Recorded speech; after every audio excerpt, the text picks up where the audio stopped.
This episode of TechZilla is brought to you by the 2012 Ford Mustang. Let's get our HD Nation on. Hey, if you spend more time explaining how to use your home theater setup than actually enjoying it, it's time to consider simplifying those controls. And if repurposing an Apple mobile device into a sweet remote is of interest to you, here are two solid products worth your consideration.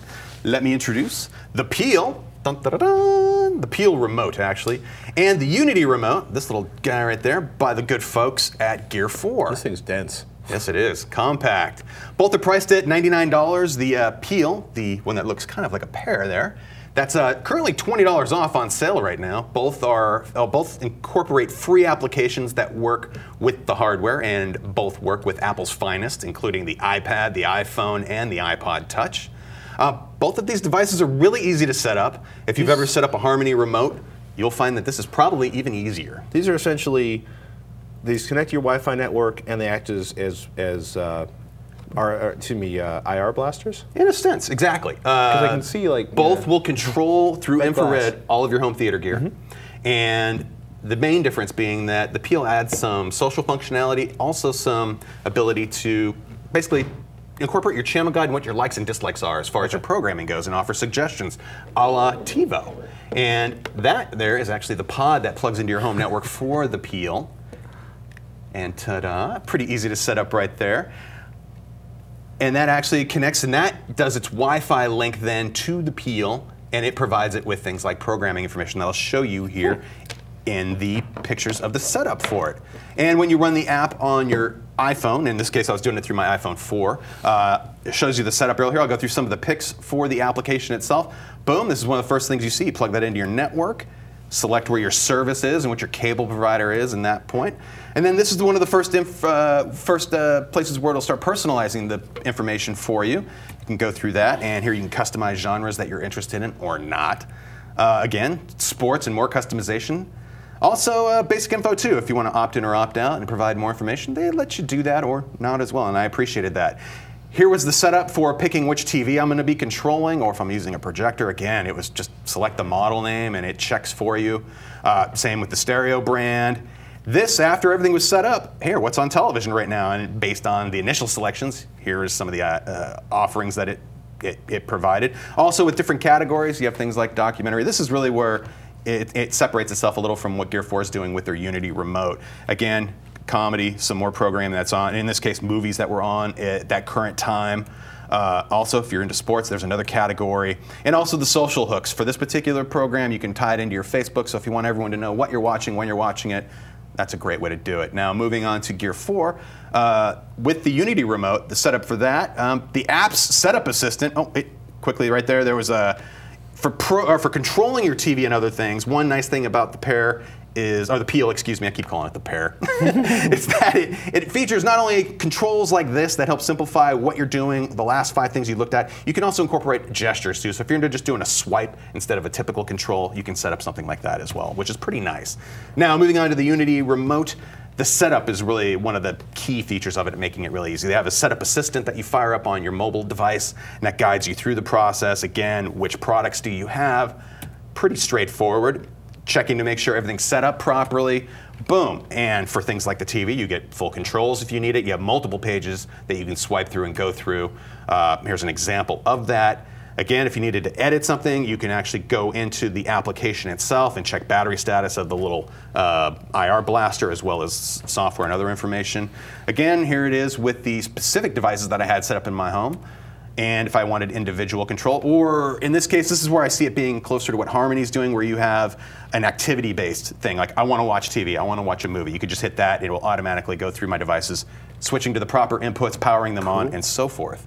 Bottom line, both devices basically definitely transform an Apple mobile product into a solid universal infrared remote. And in the case of the Peel, you also get some programming, personalization, and suggestions, as well as the social media hooks if you want them. Personally, I prefer the look of the UnityRemote, and its IR blaster seemed to better saturate my living room.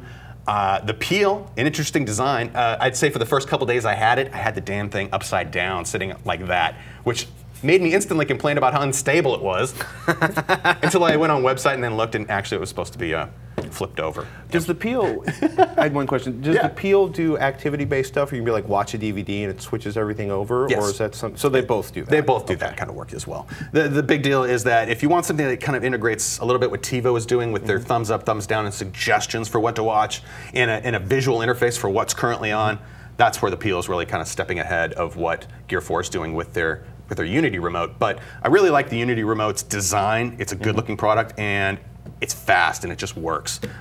Faster than the Peel? I like the fact that it uses a direct Bluetooth connection to my phone. Got it. And then from there, and I believe it will also communicate over Wi-Fi as well. It has to. But then it just seemed to respond and nail and saturate the living room with and hit all the devices a little more consistent than I had with the Peel. But both were excellent overall. I was really impressed. So, you know, you're going to give up your Harmony remote to use your, I mean, it's convenient because you probably have your iPhone with you everywhere you go, but... That, or if I had an old, like, iPod Touch even, that I wasn't using, I could repurpose it as a nice touchscreen interface to control home theater, the home theater setup, which, two solid products. And I can't really put a thumbs down on either one. I would say that it just matters more about, are you interested in the personalization and the social aspect, or just straight control?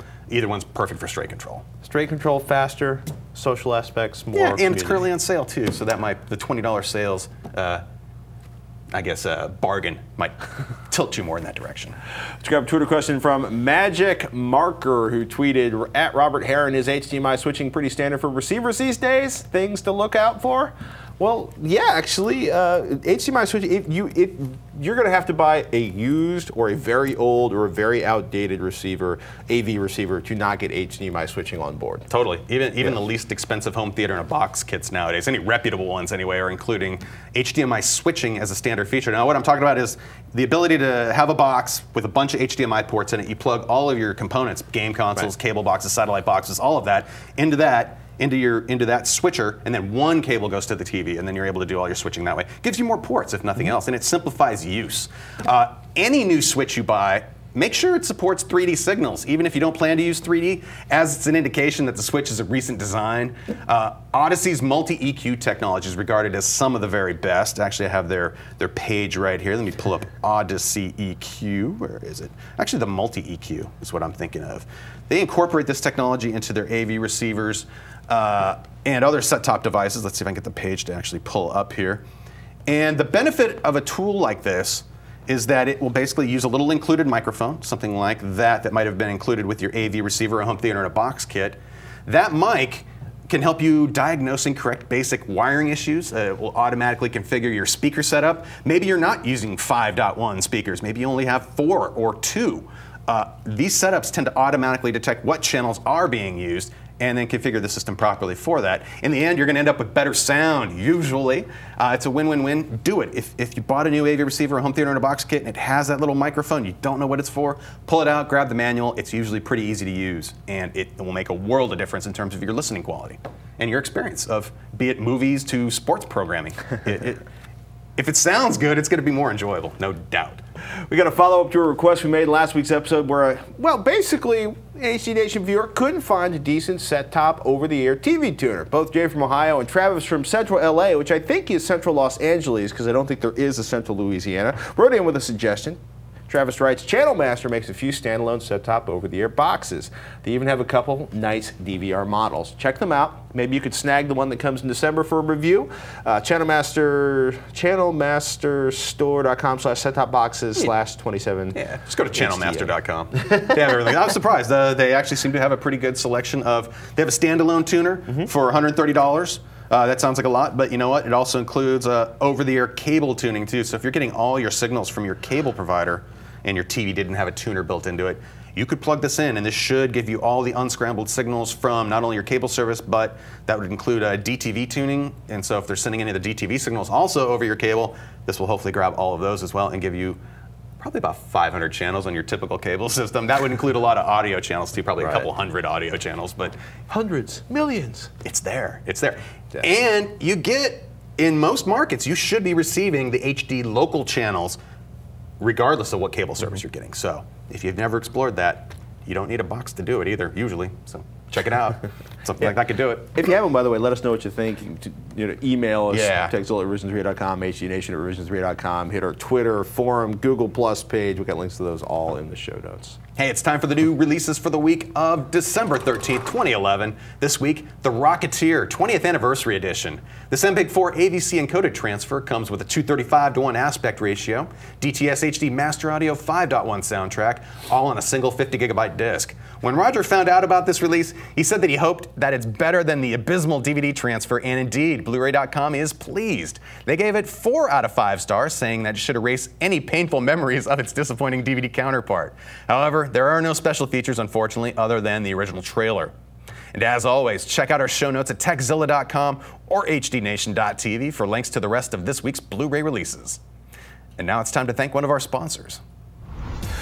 Ford's back, sponsoring TechZilla again today. This time, we get to take the Ford Focus that Nation's been testing out for a spin. Now, we love driving the Mustang around, but the Focus has a lot of good features on its own, including some pretty sick gas mileage, a ton of technology with sync integration. Matter of fact, you can turn the thing into a mobile hotspot. Pretty cool, right? We'll be playing with the Ford Focus all week, so stay tuned to see some more great features in upcoming episodes. And thanks again to Ford and the 2012 Focus for sponsoring TechZilla today.